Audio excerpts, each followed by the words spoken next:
Bonjour, cher ami. Ça vous fait drôle de voir l'émission de Victoire de l'amour commencer de cette façon. C'est que l'émission que vous allez voir aujourd'hui est enregistrée il y a 2 semaines avec un grand ami à moi, Monseigneur Jacques Gayot de Paris. Si vous connaissez l'histoire, il y a 20 ans, on avait un peu mis Jacques de côté à cause de ses positions, à cause de sa grande ouverture. Il était, je pense, en avant de son temps. Et imaginez que lorsqu'il était chez moi, parce qu'il a demeuré chez moi lorsqu'il est venu au Québec, le pape François l'a appelé 2 fois. Malheureusement, c'était son répondeur parce qu'il n'y avait pas souvent son téléphone sur lui. Et lorsqu'il est rentré à Paris, il avait une lettre écrite à la main du pape François qui désirait le voir le 1er septembre, donc il y a quelques jours seulement, mardi dernier. Imaginez, on a été ensemble pendant 45 minutes en tête à tête. Et la chose que le pape a fait lorsqu'il a vu Jacques, il a pris dans ses bras, il a dit « Nous sommes des frères ». Et ce qui est magnifique, c'est une phrase que le pape François a dit à Monseigneur Gayot. Il lui a dit « Le Christ frappe à la porte de l'Église, non pas de l'extérieur, mais de l'intérieur en disant « Laissez-moi sortir, laissez-moi aller aux périphéries, laissez-moi aller partout ». Et tout de suite après la rencontre de 45 minutes, Jacques m'a téléphoné, très ému, en disant qu'il n'avait jamais vécu un si beau moment avec son frère, qui est le pape François. Et moi, je dois vous dire que j'ai une fierté immense d'avoir Jacques Gayot dans l'équipe de la Victoire de l'amour. Beaucoup de gens nous ont critiqués dans les 20 dernières années. Et voyez, lorsqu'on soutient quelqu'un, aujourd'hui, 20 ans après, le pape François l'a félicité de son travail auprès des démunis, auprès des exclus, auprès des sans-papiers. Alors, merci au pape François d'être si ouvert et merci à Jacques Gayot d'être un homme de Dieu. Voici l'émission d'aujourd'hui.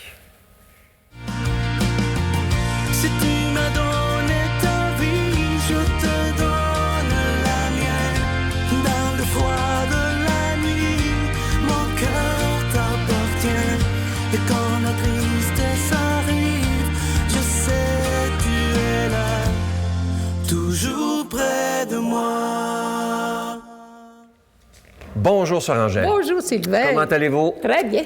Comme d'habitude. Comme d'habitude. Toujours. Oui. Vous, ça va toujours bien. Oui. Bonjour. Et vous aussi, j'espère. Oui, bonjour. Bienvenue à votre émission de la Victoire de l'amour. J'espère que vous allez bien. Aujourd'hui, Sœur Angèle, on se fait un cadeau. Absolument. Et tout à l'heure. Oui, je le connais depuis 20 ans déjà. C'est quelqu'un qui a changé ma vie. Oui. Et dans 5 jours, exactement, il aura 80 ans. Il s'agit de Monseigneur Jacques Gayot de Paris, qu'on appelle tendrement Monseigneur des autres. Et en chanson, vous allez voir, c'est quelque chose, c'est une belle surprise. Quelqu'un que ça fait longtemps qu'on n'a pas vu. Il s'agit de Lise Brady. Vous allez la reconnaître, évidemment, anciennement des Scarabées, qui nous fera 2 très belles chansons. Et c'est Monseigneur Gayot qui nous fera l'homélie. Oh! À tantôt. Quel cadeau! Bonjour, Jacques. Bonjour, bon anniversaire d'avance. Merci. 80 ans. Jacques, j'aimerais qu'on recule dans le temps. Qu'est-ce qui fait qu'il y a... Ça fait combien d'années que vous êtes prêtre? Ça fait 53 ans. 53 ans. Qu'est-ce qui fait, il y a 53 ans, que vous avez décidé d'être prêtre? Moi, j'ai pensé à être prêtre en servant la messe, l'Eucharistie. Et j'ai été pris par la beauté liturgique et d'être prêtre faisant l'Eucharistie. Ouais. Ça a commencé comme ça. Ouais. Et vous n'auriez jamais pensé un jour devenir évêque? Ah non. Non. Je crois que ma vie a été marquée par des événements prévus, imprévus, et qui m'ont ouvert les yeux et qui ont agrandi mon cœur. Le premier événement pour moi, c'était l'entrée au grand séminaire. Je quittais pour la première fois ma famille, ma ville, et j'étais en communauté, et je découvrais la Bible avec admiration, puis la personne de Jésus, sa liberté, vraiment. Des auteurs spirituels comme Thérèse d'Avila. C'était une grande période pour moi. Puis après, c'était l'événement de l'Algérie. La guerre d'Algérie, ah oui. 28 mois. Et il y avait la guerre, il y avait la violence, il y avait le monde musulman que je ne connaissais pas. Et donc après coup, je me dis, ça m'a permis de découvrir le monde musulman et puis le chemin de la non-violence, de la paix. Vous avez toujours combattu pour la non-violence? Oui, mais depuis l'Algérie. Depuis l'Algérie. L'excès de violence m'a poussé à la non-violence. Et alors après, j'ai été envoyé à Rome, c'était la période du pape Jean XXIII, le concile qui se préparait. J'avais le sentiment que beaucoup de choses devenaient possibles. Il y avait un air de printemps. Et puis j'ai été envoyé professeur à Reims, c'était aussi une belle période du concile, vraiment. Et vicaire général, puis alors surtout évêque à Évreux. Là, je crois que c'était les pleines années de ma vie, 13 ans, où je me suis lâché, j'ai été à fond. Avec tout ce que j'avais acquis avant, je me suis dit, c'est maintenant, on y va. Et qu'est-ce qui fait que vous avez toujours été du côté, on vous connaît pour ça, du côté des exclus, des laissés-pour-compte, des gens qui sont dans la marge? Qu'est-ce qui fait que vous avez toujours été pris pour ces gens-là? C'est l'Évangile. Jésus a dit, j'ai été envoyé aux pauvres. Il ne dit pas aux gens importants, aux hommes, etc. Non, aux pauvres. Il n'exclut pas les autres, mais il commence par là. Alors partout, j'ai dit, je vais commencer comme ça. Et je dois dire qu'à Évreux aussi, j'ai connu les ennemis. J'ai connu la délation, j'ai connu la trahison, je ne connaissais pas ça. Il fallait encore que j'ai cette expérience. Est-ce que c'est vrai qu'à l'évêché d'Évreux, vous accueillez des pauvres? Oui. C'est rare qu'on voit ça dans un évêché. Moi, j'ai jamais vu ça. Là. Ben, c'est un grand évêché, il fallait que ça serve. Hein? Et ça dérangeait des gens quand même. Oui, c'est vrai. C'est vrai.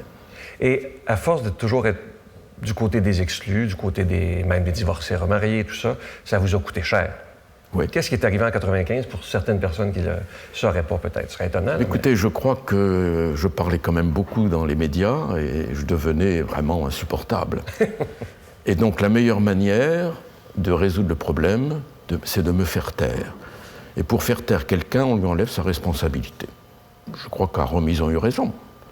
C'est ce qu'ils voulaient et voilà, j'étais plus un évêque en responsabilité. Ils m'ont dit, demain à midi, vous ne serez plus évêque d'Évreux. Si vous signez, vous êtes évêque émérite d'Évreux, et si vous ne signez pas, vous serez évêque transféré. Évidemment, je n'ai pas signé, donc je suis toujours lié à Évreux, vous voyez. Mais Évreux m'a beaucoup marqué, m'a sorti, et donc je suis venu à Paris, j'ai habité dans un squat pendant 1 an.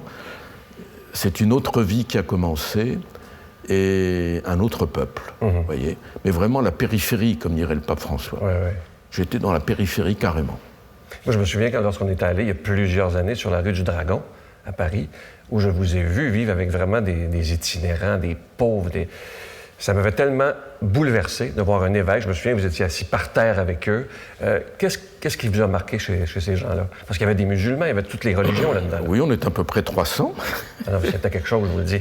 J'avais une pièce, pas plus, mais... Et il y avait des rats. Il y avait des rats.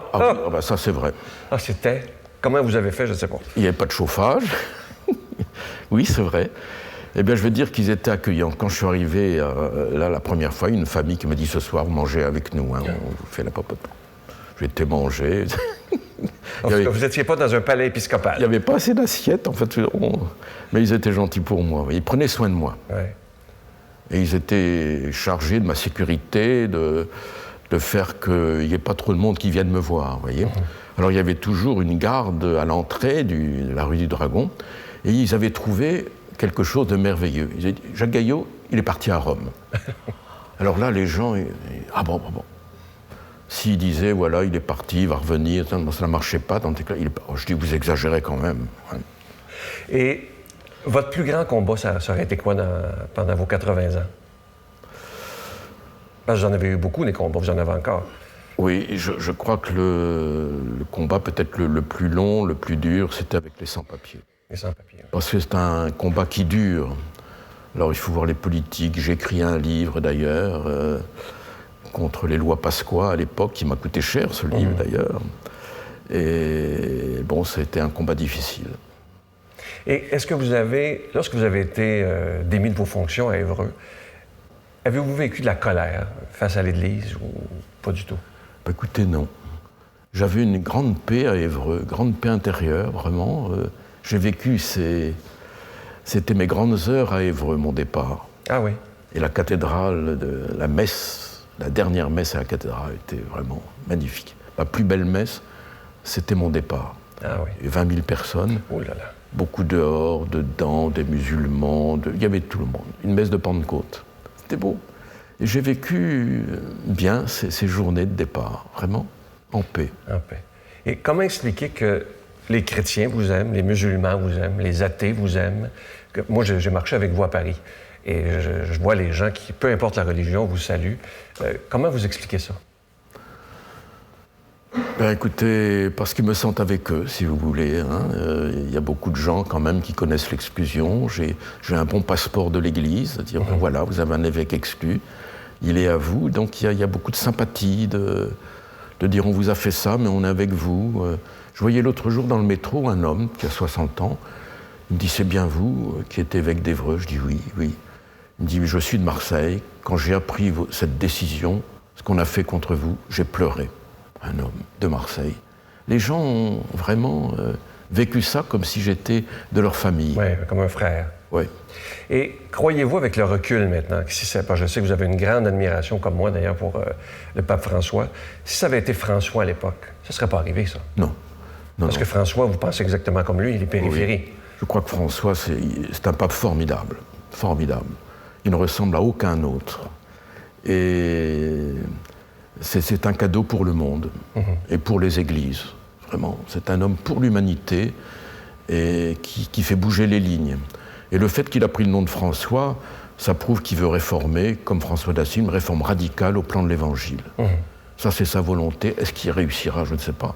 En tout cas, il a une audience partout. Et vous savez, en octobre, le synode de la famille, est-ce que vous croyez que ça va donner quelque chose? Parce qu'il y a quand même des cardinaux de droite qui sont contre lui. Là. Je voudrais bien. J'espère quand même que pour les divorcés mariés, il y aura quelque chose. Pour les homosexuels, je ne sais pas.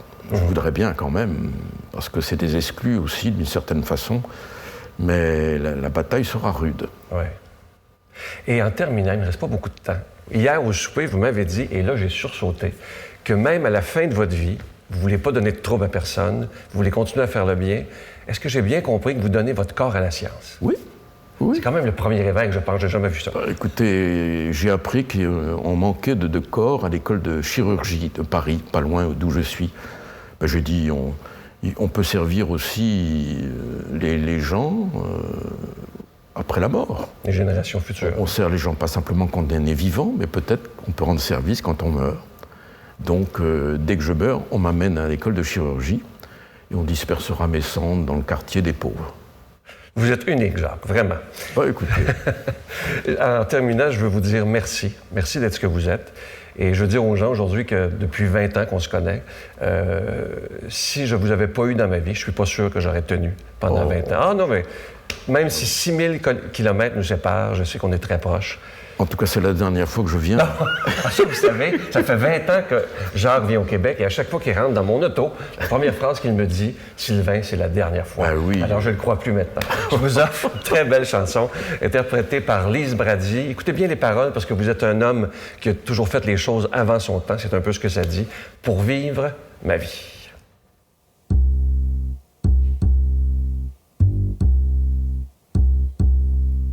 Ma vie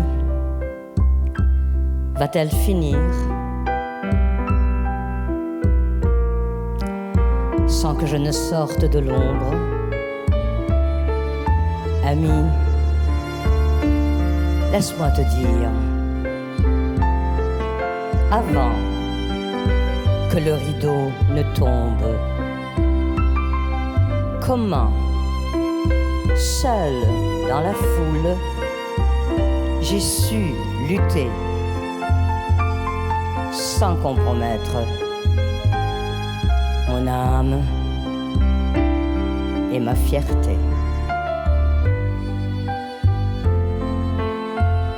Pour vivre ma vie. Je dois t'avouer que des regrets, j'en ai quand même. Mais je n'ai pas hésité à faire face à mes problèmes. Lorsque je m'entêtais à suivre une voie peu ordinaire, j'ai fait ce qu'il fallait pour vivre ma vie. Oh, je sais bien que quelquefois j'ai dû viser un peu trop haut, mais je m'acharne à maintenir que ce n'était qu'un peu trop tôt, car je n'ai pas encore fini de vivre ma vie.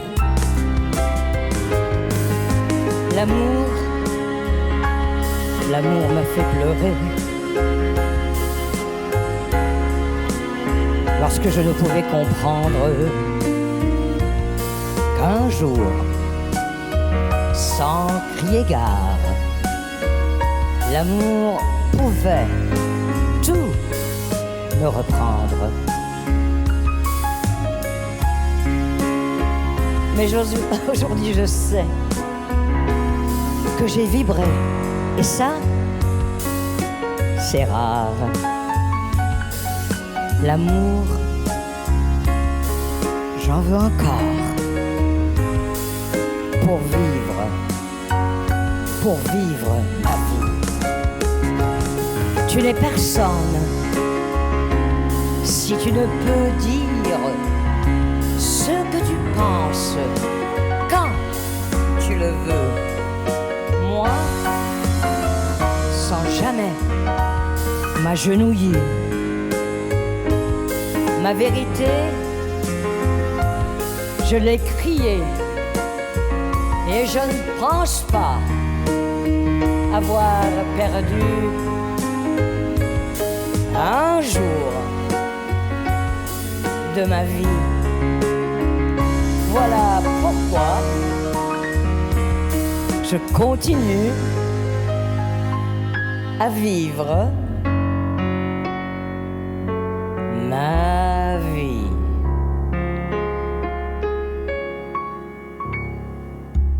Je suis tellement heureux de vous parler de ce beau cadeau du mois, tout à fait simple. Il s'agit d'un pendentif avec, pour une fois que la chaîne vient avec, vous allez être content.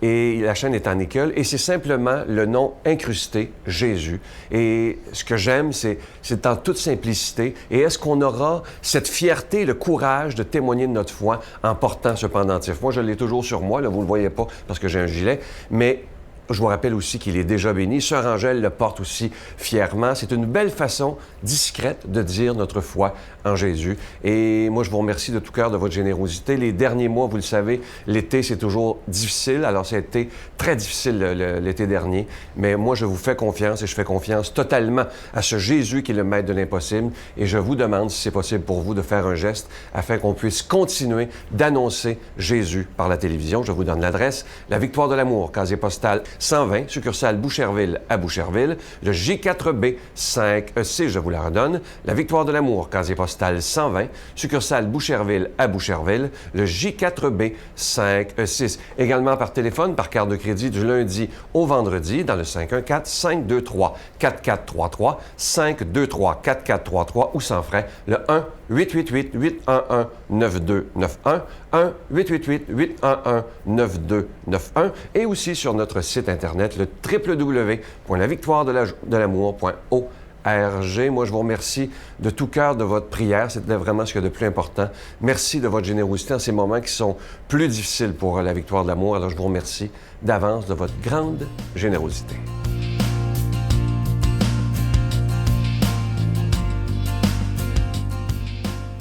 Beau dimanche à tous et à chacun de vous. Aujourd'hui, nous sommes déjà rendus au 23e dimanche ordinaire. Et c'est tout un évangile que vous allez entendre aujourd'hui. Les sourds, qu'est-ce qu'ils font? Ils n'entendent pas. Ils s'ouvrent, alors je recommence. Les oreilles du sourd s'ouvrent. Sa langue se délia et il parla correctement. Voilà une phrase qui résume l'engagement de notre baptême. Savoir écouter et que nos paroles soient empreintes d'amour et de compassion. Osons-nous témoigner des bienfaits reçus par notre baptême, la grâce et l'amour. Et ce qui nous met le sel dans notre langue, c'est ça, qui nous donne la parole la plus grande et la plus sereine, remplie d'amour. Mon Dieu, donnez-moi la sérénité d'accepter les choses que je ne peux changer, le courage de changer les choses que je peux et la sagesse d'en connaître la différence. Amen.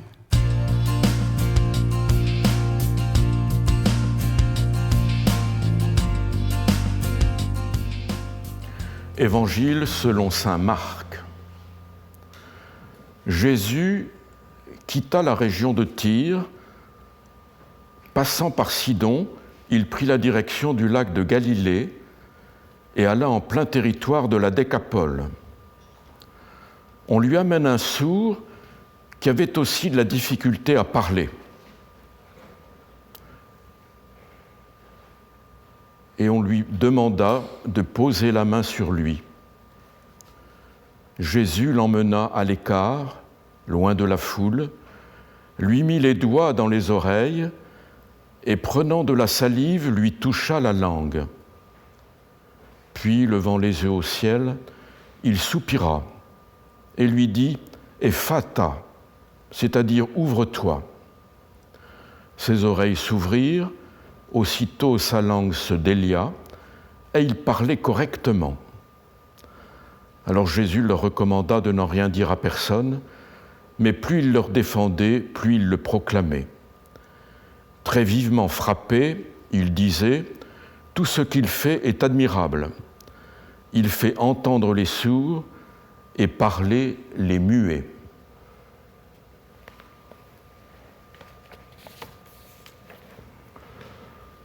En ce dimanche de rentrée, où beaucoup reviennent à la maison, nous avons une bonne nouvelle à entendre. Communiquer, c'est vivre.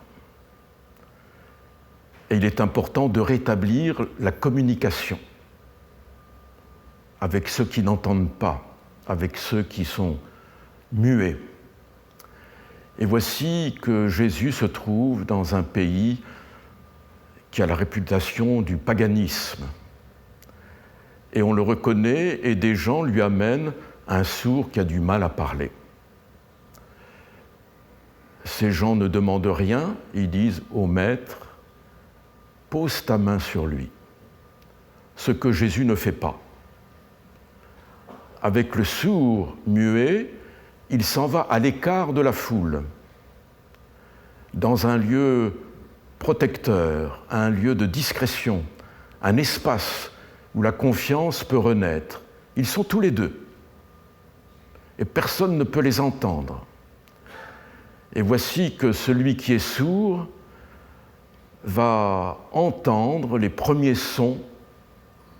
Ce seront les paroles de Jésus. Et les premières paroles que le sourd prononcera, elles seront aussi pour Jésus. Et Jésus va revenir avec celui qui sait parler maintenant. Il va revenir vers la foule. Et cet homme pourra parler et communiquer désormais comme les autres avec la foule.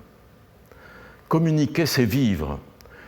Et ce que nous pouvons faire aujourd'hui, c'est de faire entendre les sourds et de faire parler les muets. C'est difficile. Vous connaissez parmi vous des gens qui ne veulent rien entendre. Et vous dites, on a beau lui dire, il n'en fait qu'à sa tête. Peut-être que si c'est lui qui lui parle, peut-être il entendra. Voyez ? Parce qu'il y a des préjugés. J'ai fait un baptême récemment, une petite fille de 9 ans qui s'appelait Laura, et son père ne voulait pas entendre parler du baptême. Il est athée, il n'aime pas les religions. Sa femme a dit, moi, si elle le veut, pourquoi pas, mais lui ne voulait pas. Et sa fille s'est accrochée en disant « Tu dis que tu m'aimes bien et tu ne fais pas ce que je désire. » Elle a de la volonté, cet enfant de 9 ans.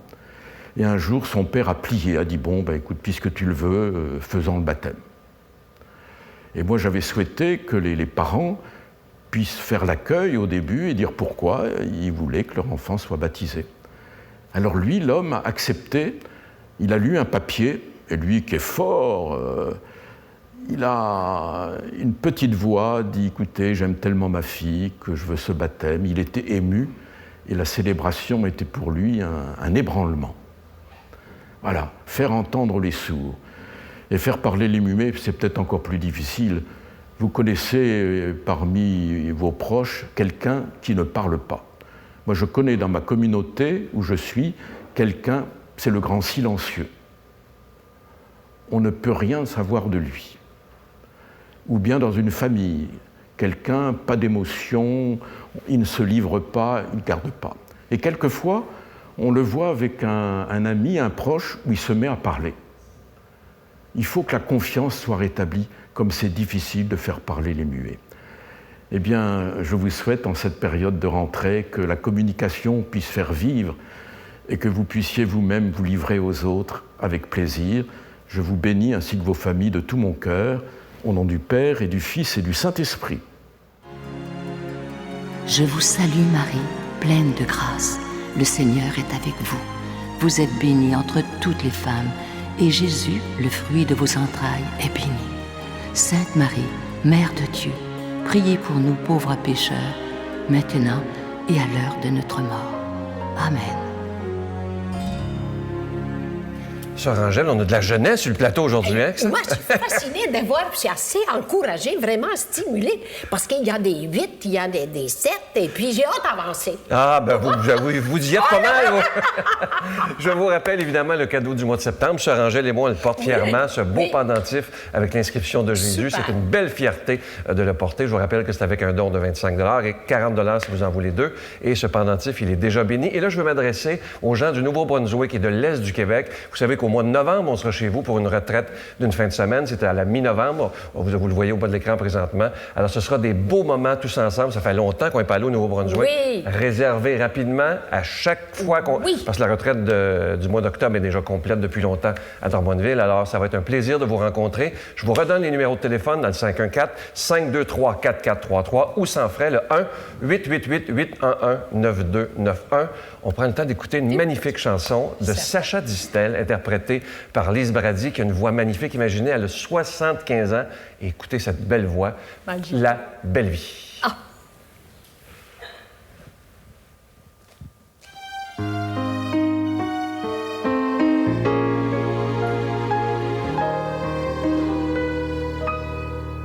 Oh, la belle vie, sans amour, sans souci, sans problème.